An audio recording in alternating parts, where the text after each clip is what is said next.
السلام علیکم، میرا نام طاہر علی ہے اور میرے یوٹیوب چینل کا نام اردو سانگ زبان ہے اور میں اس چینل پہ اردو تشریحات اپلوڈ کرتا ہوں اور میرے چینل کو سبسکرائب کرنا نہ بھولیے گا۔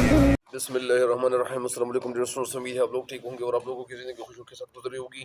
تو مزید بڑھتا ہوں، یہ جو داروغ جی کی پانچوں گھی میں اور سر کڑاہی میں، اس سبق کی تشریح کی طرف، وضاحت کی طرف، اس سبق کو جو لکھا ہوا ہے، تو اس سبق کے لکھنے والے کا نام، مصنف جو ہے، اس کا نام کیا ہے؟ رتن ناتھ سرشار۔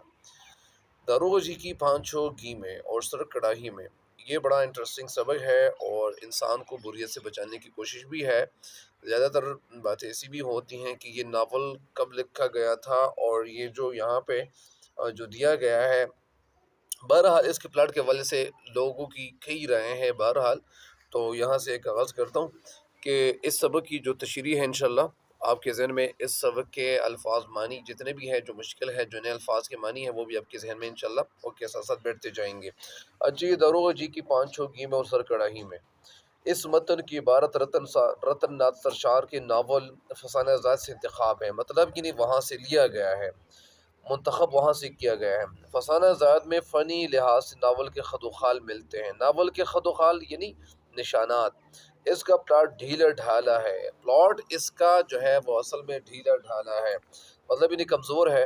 اس ناول میں لکھنؤ کی معاشرتی زندگی کی عکاسی ملتی ہے، اور یہ جو ناول لکھا گیا ہے، تو اس میں جو لکھنؤ کی معاشرتی زندگی یعنی جو سوشل لائف ہے، وہاں کی جو زندگی ہے، وہ اس کی تصویر ملتی ہے، عکاسی ملتی ہے، انہیں تصویر ملتی ہے۔ لکھنؤ کی معاشرت کو ہلکے پھلکے طنز و مزاح کے ذریعے سامنے لایا گیا ہے۔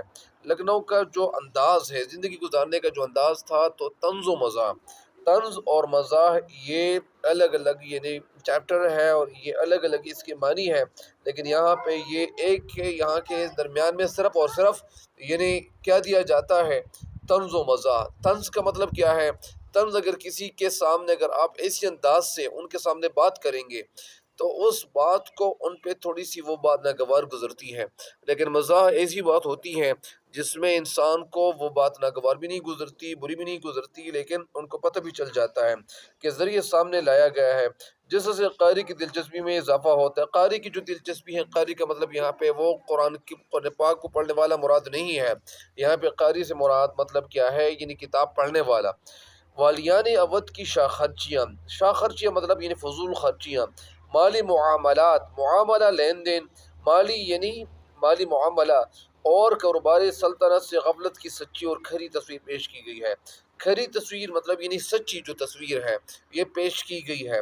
اودھ کے نوابین کی غفلت، غفلت مطلب یعنی فرگٹفولنس یا نیگلیجنسی کا مطلب بھی ہے، اور عیش کوشی کا یہ عالم تھا، عالم یعنی یہ حالت تھی کہ ان کے معمولی ملازمین روزمرہ اخراجات کی مد میں ان سے 1000 روپے، اور یعنی جو 1000 روپے تھے وہ بٹور رہے تھے مطلب یعنی جمع کر رہے تھے، ان سے لے رہے تھے۔ مد کا مطلب یہاں پہ حساب میں 1000 روپے، یعنی جو معمولی ملازمین تھے، جتنے بھی ملازم انہوں نے رکھے ہوئے ہوتے تھے، تو وہ ملازم کیا کرتے تھے؟ وہ ملازم یہ کرتے تھے کہ وہ پیسوں کا غلط استعمال کرتے تھے، اور جتنے پیسے ان کو دے چکے ہوتے تھے، اگر ان کو بتایا جاتا تھا کہ آپ یعنی سامان وغیرہ لے آئیں، کھانے پینے کی چیزیں وغیرہ لے آئیں، تو جب وہ سامان یا کھانے پینے کی چیزوں کے لیے وہ خرید و فروخت کے لیے جاتے تھے، بازاروں کا رخ کرتے تھے، بازاروں کی طرف چلے جاتے تھے، تو وہاں پہ اگر ایک چیز کی قیمت تقریباً وہ 100 روپے ہوتی تھی، تو یہ لوگ تقریباً 200 روپے اس سے لیتے تھے، کہتے تھے کہ یہ جو چیز ہے میں نے جو خریدی ہوئی ہے، تو یہ 100 کی بجائے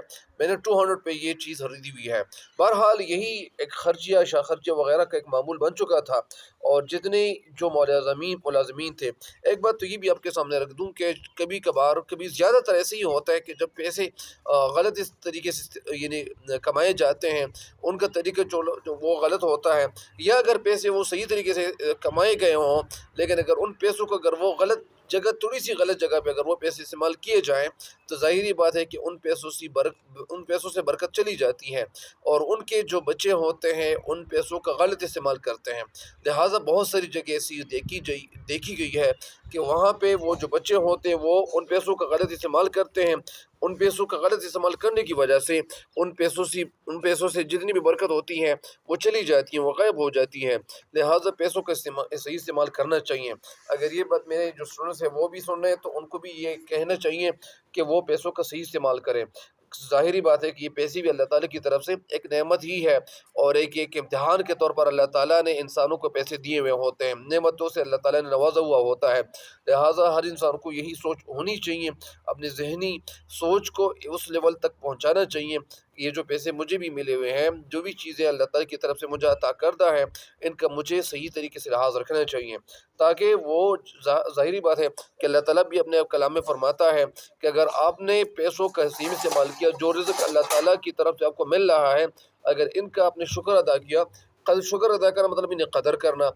آنکھ اللہ تعالیٰ کی ایک نعمت ہے، ہمیں ملی ہوئی ہے، اگر ہم آنکھوں کا صحیح استعمال کریں گے تو اس میں بینائی میں اللہ تعالیٰ مزید طاقت عطا کر دیتا ہے، اسی طرح ہر چیز میں اللہ تعالیٰ برکت عطا کرتا ہے۔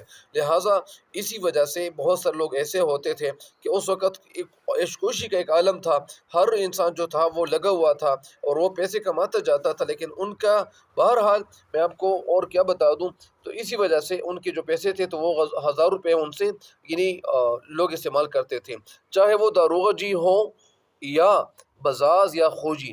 داروغہ کا مطلب کیا ہے؟ داروغہ کا مطلب یہاں پہ وہ ملازموں کے ملازم، یہاں پہ داروغہ کا مطلب یعنی وہ انسان جو ملازموں کے اوپر ایک نگرانی کرنے والا مقرر کیا گیا تھا، تو ان کا نام کیا تھا؟ داروغہ جی۔ بزاز مطلب یعنی کپڑا فروخت کرنے والا یا بیچنے والا، یعنی کلوتھس جس طرح جس کو کہتے ہیں، تو یا پھر کلاتھ سیلر جس کو کہتے ہیں، یا اسی طرح یا پھر خوجی، یا خوجی بھی یہاں پہ مزاحیہ کردار ہے یا ایک رول پلے کرتے ہیں۔ سرشار نے لکھنؤ کی تہذیبی، سیاسی اور اخلاقی شکست و ریخ کو بڑی باریکی اور تفصیل کے ساتھ فسانہ زاد کا حصہ بنایا ہے۔